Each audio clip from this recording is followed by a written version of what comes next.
ശ്രീമതി നവ്യ, നമുക്കറിയാം സൗമ്യ വധക്കേസ് അങ്ങേയറ്റം നിഷ്ഠൂരമായ അതിക്രൂരമായ പീഡനം നടത്തി സൗമ്യ എന്ന ചെറിയ പെൺകുട്ടിയെ ഗോവിന്ദച്ചാമി എന്ന ചാർലി തോമസ് കൊലപ്പെടുത്തി കഴിഞ്ഞതിന് ശേഷം അത് എങ്ങനെയാണ് കോടതി നിരീക്ഷിച്ചത് എന്ന് പോലും നമ്മൾ കണ്ടതാണ്.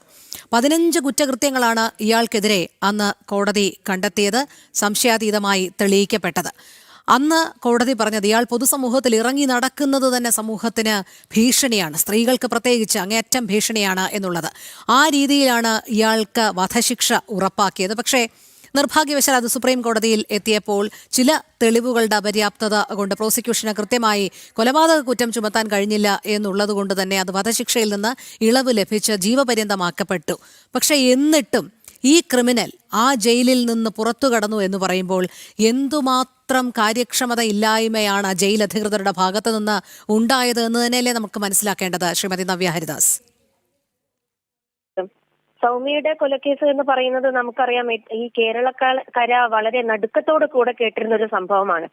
ഏതൊരു അമ്മമാരുടെയും സഹോദരിമാരുടെയും മനസ്സുലയ്ക്കുന്ന തരത്തിലുള്ള ഒരു നീചമായിട്ടുള്ള ഒരു കുറ്റകൃത്യമായിരുന്നു അന്ന് നിർവഹിക്കപ്പെട്ടിരുന്നത്. എന്നാൽ ഗോവിന്ദച്ചാമി എന്ന് പറയുന്ന ഈ കൊടും ക്രൂരനായിട്ടുള്ള ഒരു ക്രിമിനലിനെ പിടികൂടിയതിനു ശേഷവും ഈ വധശിക്ഷയിൽ ഇളവ് നൽകിക്കൊണ്ട് ജീവപര്യന്തം മാത്രമായി ചുരുക്കിയ വേളയിൽ തന്നെ നമ്മളിൽ പലരും അസഹിഷ്ണുതരായിരുന്നു എന്നുള്ളത് നമുക്കറിയാവുന്നതാണ്.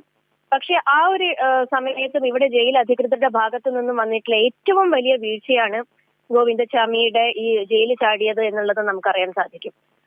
കാരണം ഇവിടെ സ്ത്രീ വന്നിട്ടുണ്ടെങ്കിൽ അത് ഈ സംസ്ഥാനത്തിലെ സ്ത്രീകളുടെ സുരക്ഷിതത്വത്തെ തന്നെ നേരിട്ട് ബാധിക്കുന്ന ഒരു വിഷയം എന്നുള്ള തരത്തിലായിരുന്നു.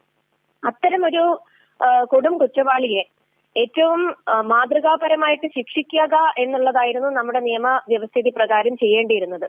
എന്നാൽ എല്ലാ ഇളവുകളും അനുവദിച്ചുകൊണ്ട് ഗോവിന്ദച്ചാമി പിടിക്കപ്പെടുന്ന സമയത്ത് എന്തായിരുന്നു അദ്ദേഹത്തിന്റെ അവസ്ഥ എന്നുള്ളതും, എന്നാൽ കുറച്ചു കഴിഞ്ഞ് ജയിലിൽ അദ്ദേഹത്തിന്റെ വാസത്തിന് ശേഷം ഇപ്പോ അദ്ദേഹത്തിന്റെ അവസ്ഥ എന്താണ് എന്നുള്ളതും ഒക്കെ നമ്മൾ വളരെ വിവാദത്തോടുകൂടെ ചർച്ച ചെയ്തിരുന്ന ഒരു കാര്യം തന്നെയാണ്.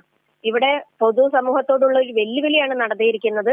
അധികൃതര് മനഃപൂർവ്വം അത് ചാടാനുള്ള അവസരം സൃഷ്ടിച്ചു കൊടുത്തതാണോ എന്ന് വരെ നമ്മൾ സംശയിക്കുകയാണ്. കാരണം ഇപ്പോ കഴിഞ്ഞ ആഴ്ച വരെ ഒരു അതുല്യ എന്ന് പറഞ്ഞിട്ടുള്ള ഒരു പെൺകുട്ടിയുടെ മരണവുമായിട്ട് ബന്ധപ്പെട്ടുകൊണ്ടും നമ്മൾ ഒട്ടനവധി ചർച്ചകൾ നടത്തിയിട്ടുള്ളതാണ്. ഈ സാഹചര്യത്തിൽ നമ്മുടെ സംസ്ഥാനത്ത് സ്ത്രീകൾ സുരക്ഷിതരല്ല എന്നുള്ള ഒരു വിളിച്ചു പറയലുകൾ നടക്കുന്ന വേളയിലും ഈ കുറ്റകൃത്യം ചെയ്തിട്ടുള്ള ആളുകളെ ഉദാത്തമായിട്ട് ശിക്ഷിക്കുക എന്നതിന് പകരം അവർക്ക് പുറത്തു ചാടുവാനുള്ള ഒരു അവസരം സൃഷ്ടിച്ചു കൊടുക്കുകയാണ് ഇവിടെ ചെയ്തിരിക്കുന്നത്. ഇത് ഭരണകൂടത്തിന്റെ വീഴ്ചയാണ്. സംസ്ഥാന സർക്കാർ അതിന്റെ മുഖ്യമന്ത്രിയായിട്ടുള്ള പിണറായി വിജയൻ ഇതിന് മറുപടി പറയേണ്ട സാഹചര്യമാണ്.